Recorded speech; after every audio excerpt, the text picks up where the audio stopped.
Over the summer of 2025, myself, my partner Kate and our 3-year-old son Magnus lived and worked at the beautiful islands of Shetland. As usual, we adventured our way around, biking, walking and doing what we know best.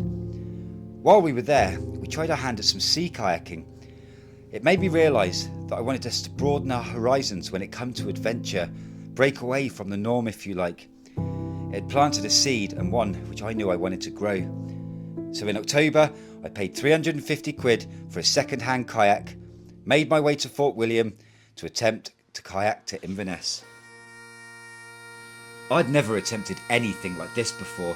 Now I'd kayaked as much as the next person and had a bit of fun, but never attempted anything like this. But as I drove towards Fort William from Perthshire, the mountains, the beautiful scenery screamed adventure. It really does say, come and play with me. But for this occasion, I'll be leaving the land behind and heading onto fresh water. My journey from Fort William will start at Neptune's Staircase, a really impressive feat of engineering, and it's a series of 8 locks built in the 1800s and the beginning of the Caledonian Canal. With 3 freshwater locks, Loch Lochy, Loch Oink and the famous Loch Ness. Joined together by the canal, my journey is exactly 60 miles long and will take me through some breathtaking scenery.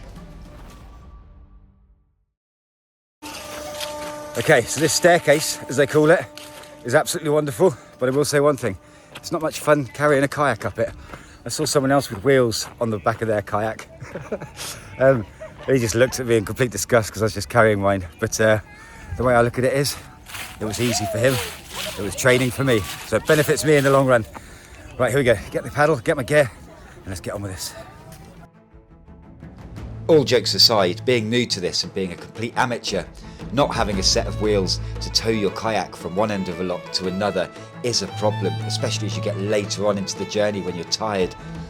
But I got it there anyway, and I got the kayak into the water, and my biggest feat was going to be getting into the kayak off of a ramp, something I'm not used to. But I soon realised I was starving, so quickly ate like a Neanderthal before getting into the water and getting on with it. I mean, I have to say, it is just so peaceful, it's unbelievable. And what's really lovely, I mean, there is a tiny bit of headwind, but the river zigzags, or the canal even zigzags in and out. Hi guys, you alright? Sorry, I'm not talking to myself totally. Zigzags in and out, and when you get to the part where there's absolutely no wind at all, the reflections on the water are pretty special.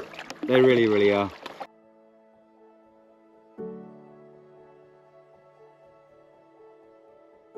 The first section of the Caledonian Canal is around 6 miles long. Once you reach the end, you find yourself having to get out of the water and drag the kayak around. But once you do, you end up in the mouth of your first loch. It's around 10 miles long and it is beautiful, and it's called Loch Lochy. Although 6 miles isn't a lot, it was my first day and I decided to rest the arms, get a good night's sleep, ready to attack the mouth of the loch tomorrow. So that is the end of the day. I'm just going to check something out quickly. That from where you start, after 6 miles, you come to another set of gated, well, locks I think you call them. So I'm going to go check it out to see how far I've got to carry the kayak tomorrow. You can see what I mean. So just here, now I don't know how far that goes on. So I'll have to pull the kayak.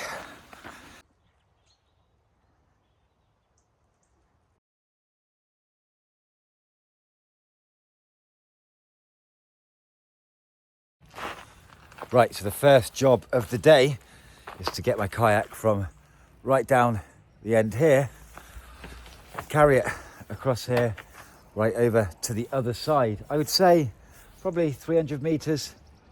Yeah, about 300 metres that'll be, which is all fine.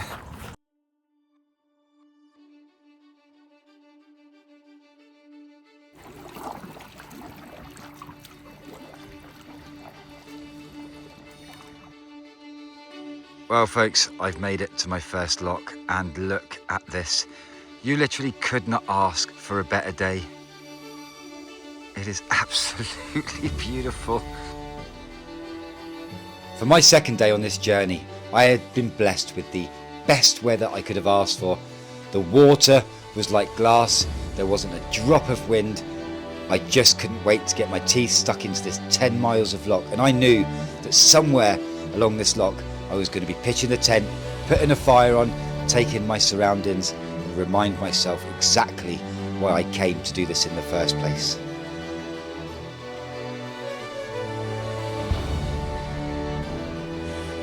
I mean, today just keeps giving. Look at this.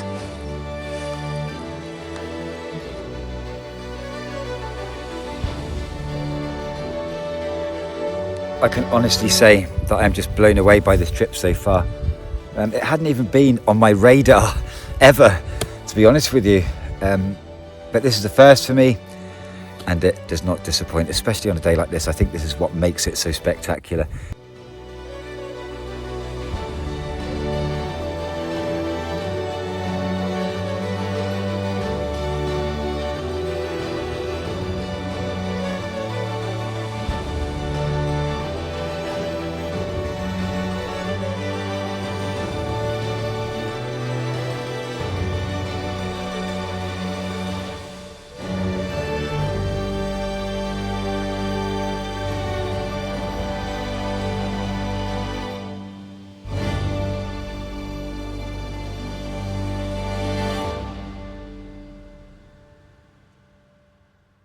Right, so just so you know, that just behind me here is Ben Nevis. How awesome is that?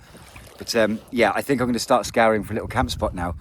I've taken so much longer than I intended to today, and that's all down to the fact that I just could not stop stopping and taking photos. It's been amazing, but the wind's picked up a little bit, which means the water's not as calm and the reflections are not as clear as what they were. So I'm going to go full steam ahead for another 40 minutes or so, and then go find a nice camp spot for the night. Get some food on.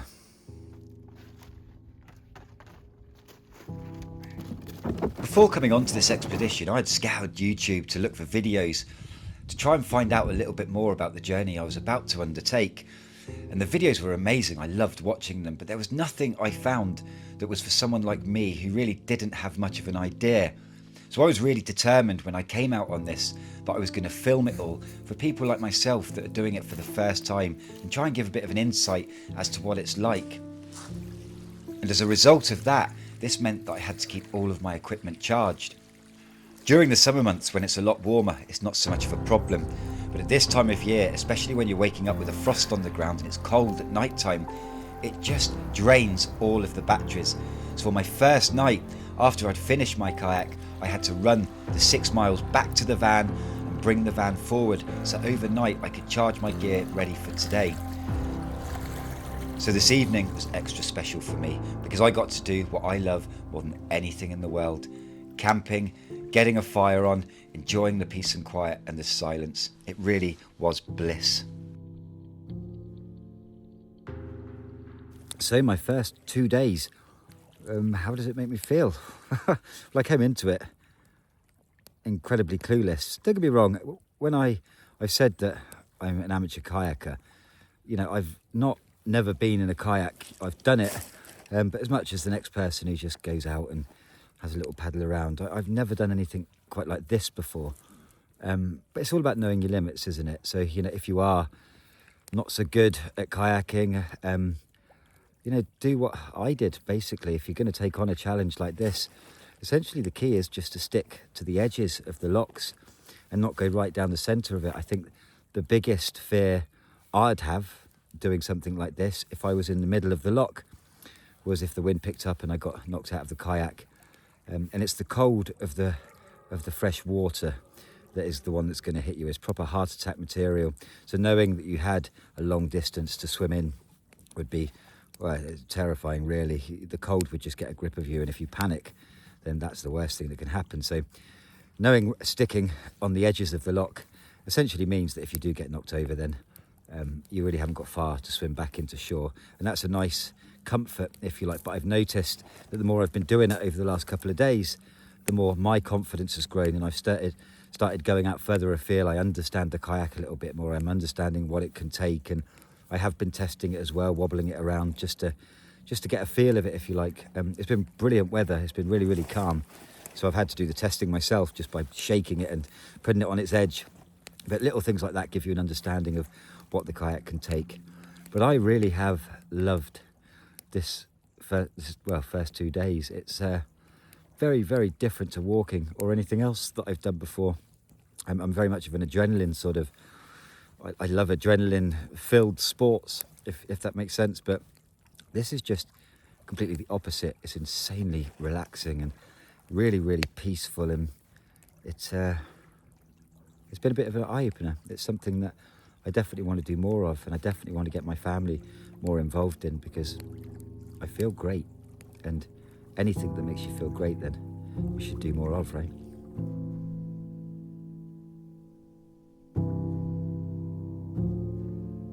I think it's safe to say that my second day was just perfect.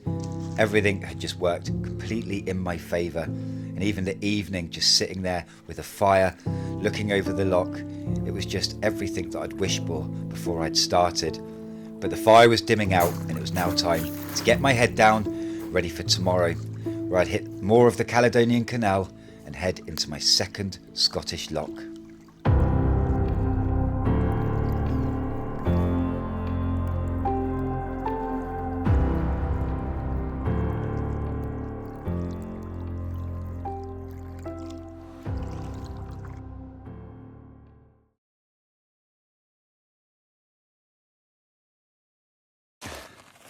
Okay, so it's day 3. I'm up. I'm just going to get the tent away and get sorted. So from where I am, it's around 12 miles to get to Fort Augustus. And Fort Augustus is where you start Loch Ness. Now, I was a little bit slower yesterday, so I'm going to have to push a little bit harder today. But shoulders still feel fine. I feel them a little bit this morning, but definitely nothing to write home about. So 12 miles to Fort Augustus. Let's do this.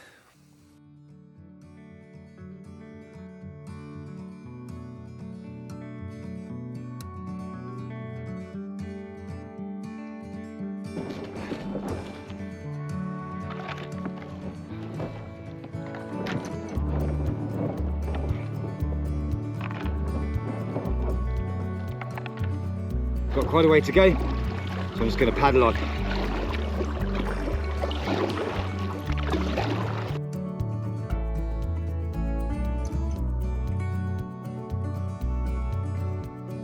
Right, so this little gap that you can see, oh hang on, yeah, this little gap that you can see just here, that is the end of Loch Lochy. It goes into another part of the canal and then takes me to the next loch, which is relatively small. This is so awesome. I've literally just got to the end of my first loch, and lo and behold, who do I see in the distance? Kate and Magnus have come to surprise me. You've come to help me. I might need some help getting out of it. This is ridiculously high. Let's go.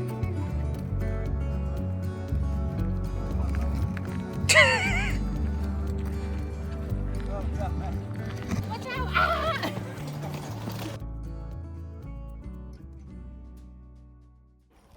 Okay, so the next stretch is 2 mile down this canal, which will take me to North Lagan, then to another loch, and then to Fort Augustus after that. Once I reach the end of Loch Lochy, it's 1.5 miles down the canal, taking me from South Lagan to North Lagan. And from there, it's the smallest loch on this journey, Loch Oit. And from there, with a couple more kayak drags and another section of the Caledonian Canal, I'll eventually reach Fort Augustus. In total, day 3 will be 12 miles, as I stopped a few miles short the day before, finishing Loch Lochy. Once I reach Fort Augustus, after a good sleep, I wake up to take on Scotland's second biggest freshwater loch, the famous Loch Ness. So that loch behind me, I believe, is the last one now till I get to Fort Augustus. And I'll be glad of that, because it's been the least enjoyable part of the journey, dragging the kayak. But it's all part of the experience. Okay, so I've just had to do another drag from the other end of this loch over here. But it was a really short one. I think that's 1, 2, 3 times I've had to get out of the water today, which is absolutely fine. None of them are big at all. Either way, Fort Augustus, nearly there. Woohoo!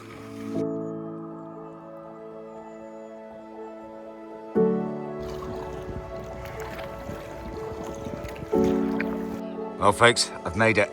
Fort Augustus, boom!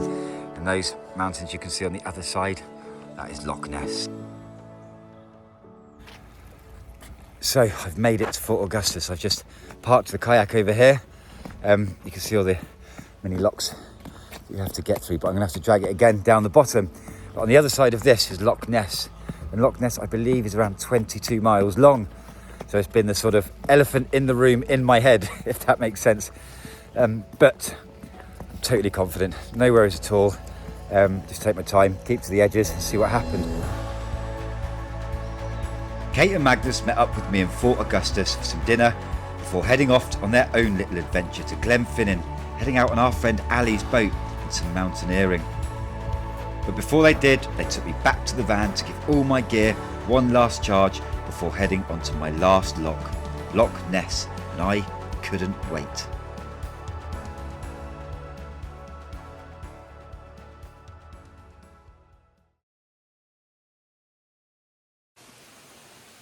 Alright, so it's now day 4 and I am at Fort Augustus, which is basically the mouth that opens up into Loch Ness. I believe Loch Ness is around 22 miles. I try not to look too far into it, just get on there and go. So we're going to see how far I go today. I'm just going to keep paddling until my arms can't paddle anymore, so that tomorrow I'm left with as little as, well, can be really.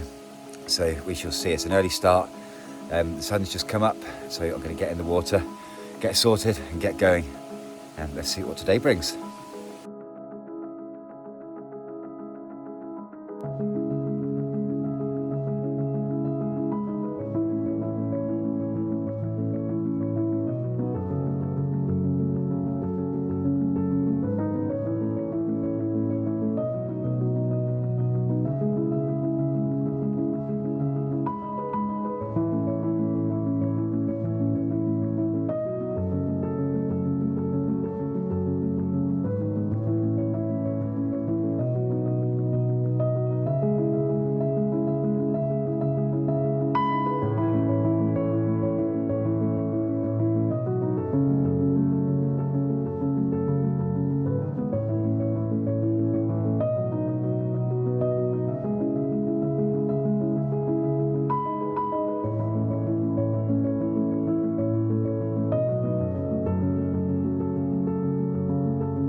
So my eyes opened at around 4:35 this morning and I just couldn't get back to sleep. I don't know whether that's just excitement to, well, the fact that I'm going to finish this today and it's in the bag. But yeah, where I pitched last night is about a mile out of a village that I'm not even going to try and pronounce. And I need to get supplies for today to see me through the last leg. So rather than just sit around in the tent getting cold, I decided to come for a run along the road to get down to the village. So I can get some supplies and then get back, which will keep me warm. There's a nice frost on the ground this morning, first of the year, which is cool. But yeah, there's so many perks to sort of doing things in summer. You know, you get more light and it's warmer and so on and so forth. But doing it this time of year, October, yeah, you don't get as much light and you don't get, well, it's colder, but there's no midges. There's hardly any tourists, and I like that. I'll take the cold over that any day of the week. Right, let's do this. So it was my final day and my final push. My last bit of Loch Ness and then back onto the Caledonian Canal to my finish point. Nothing could have dampened my spirits this morning. Not only would I get to finish what I started, but also I'd be driving back home to go and see Kate and Magnus and tell them all about my adventures. So just in the distance over there, well, quite in the distance, I could just see a green and red buoy which basically means that I'm going to be heading onto the canal very soon. Epic.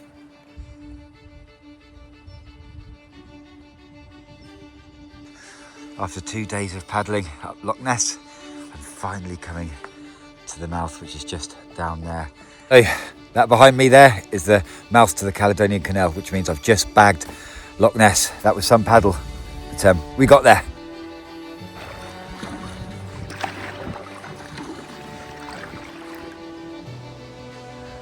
After a few miles and my final push, I finally made it to my destination, my finishing point, just outside of Inverness.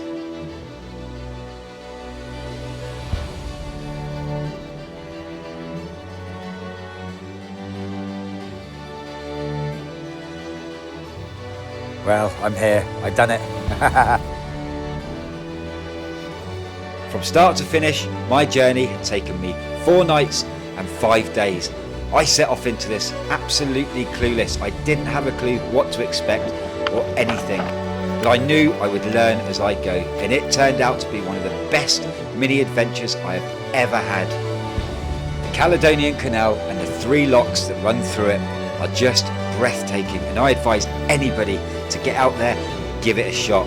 Wait for a good weather window. If you're new to it, stick to the edges and just go. Live life with no regrets. And if there's one thing for sure, I will definitely be doing more of this. Next time, I'll be doing it with my family. And for now, I shall be returning to them.